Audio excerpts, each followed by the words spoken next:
Olá, alunos do segundo ano, tudo bem com vocês? Estamos aí, mais uma semana com os planos de estudos tutorados de Minas Gerais, os PETs. Esse é o PET volume 4, essa semana 5 do segundo ano de 2021. Não se esqueça de se inscrever no canal, dar like nesse vídeo, curtir, comentar e também compartilhar com os colegas de vocês, beleza? Então, pegue seu caderno e vamos juntos fazer as atividades dessa semana. Pessoal, essa semana a gente vai falar aí sobre as camadas populares no processo político brasileiro. Bom, Dom Pedro I proclamou a independência, porém, o controle sobre o Brasil ainda permaneceu, de certa forma, nas mãos da coroa portuguesa. Por isso, é fundamental salientar que esse movimento foi exclusivamente elitista e da nobreza. A participação popular em todo o processo foi praticamente nula.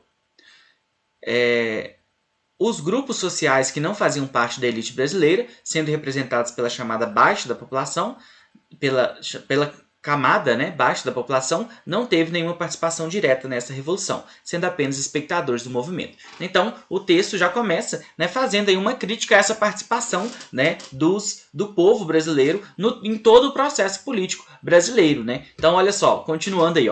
Considerando-se que uma parcela significativa da população da colônia era composta de escravizados, fica evidente que não havia, para esses, nenhuma possibilidade de exercício da cidadania, no menor grau que fosse. Privados de direitos civis básicos, como integridade física, liberdade e, em alguns casos, até mesmo a vida, foram longos os caminhos até a inserção desses indivíduos como titulares de algum direito perante a lei. Pelo contrário, até a abolição da escravidão, os escravizados eram equiparados a animais e considerados como propriedade de seus senhores, que podiam os vender, trocar, prender, espancar e matar, sem sofrer nenhuma consequência ou sanção. Os direitos políticos e sociais nem se cogitam. Então, quando a gente fala aí que não houve participação, a gente tem que lembrar também que uma grande parte da população aí era de escravizados. E eles não tinham direito sequer à vida, sequer direitos básicos aí. Bom, o desenvolvimento lento e pouco incentivado da cidadania no Brasil também pode ser explicado pela total ausência de incentivo público à educação nesse período. No início, quem promovia a alfabetização na colônia eram os jesuítas, mas, após a expulsão dos religiosos, o Estado se encarregou de promovê-la. Essa promoção pelo Estado se dava de maneira totalmente inadequada, não havendo sequer registro dos níveis de alfabetização durante o período colonial. Da independência até o fim da República, é possível perceber, de forma geral, a inexistência de uma população politicamente ativa e organizada.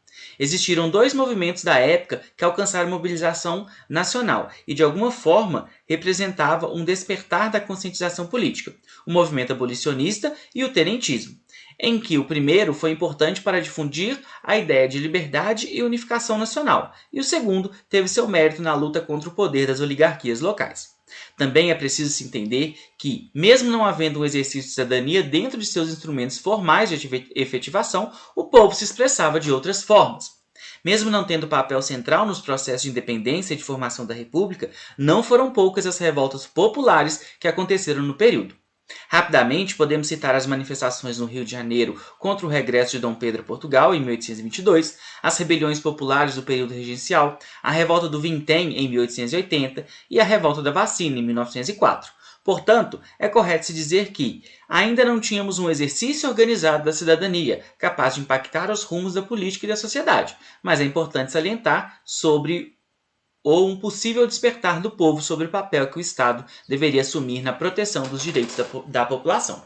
Então, muito dessa falta de participação política se dá por causa da falta também de educação para a população. Então, você não tinha uma política efetiva de educação para a população e nem de participação política. Mas isso também não quer dizer que a população não se organizou e não fez nenhum efeito na política geral. A gente tem aí alguns casos de algumas revoltas que foram, sim, exemplos de uma certa participação, ok? Bom, pessoal, vamos às atividades aí. Na número 1, durante a Primeira República, houve na sociedade brasileira revoltas que, a despeito das diferenças, expressaram insatisfação e a crítica de grupos populares quanto aos mecanismos de exclusão social e política e as estratégias de expansão dos interesses oligárquicos então vigentes. Assinale a alternativa que identifica corretamente revoltas dessa natureza. Quais são essas revoltas, pessoal? Resposta certa, letra A, a Guerra de Canudos e a Revolta da Vacina. Beleza? Vamos para o número 2.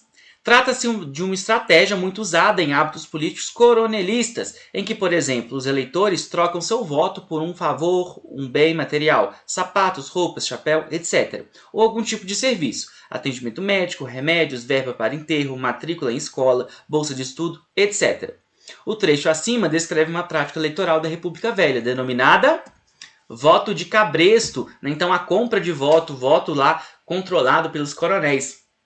Né, a gente chama isso de voto de cabresto. Beleza? Na número 3, quais as organizações abaixo não se configuram como um movimento social? Dessas, né, as câmaras municipais, elas não são um movimento social. Ok? E na número 4, pode-se afirmar que são características estruturais dos novos movimentos sociais, exceto decisão centralizada em uma figura de liderança. Então, resposta certa aí, letra A. Beleza? Bom, pessoal, então é isso. Todos os textos aí foram retirados do Estude em Casa. Boa semana, bons estudos e até a próxima. Valeu!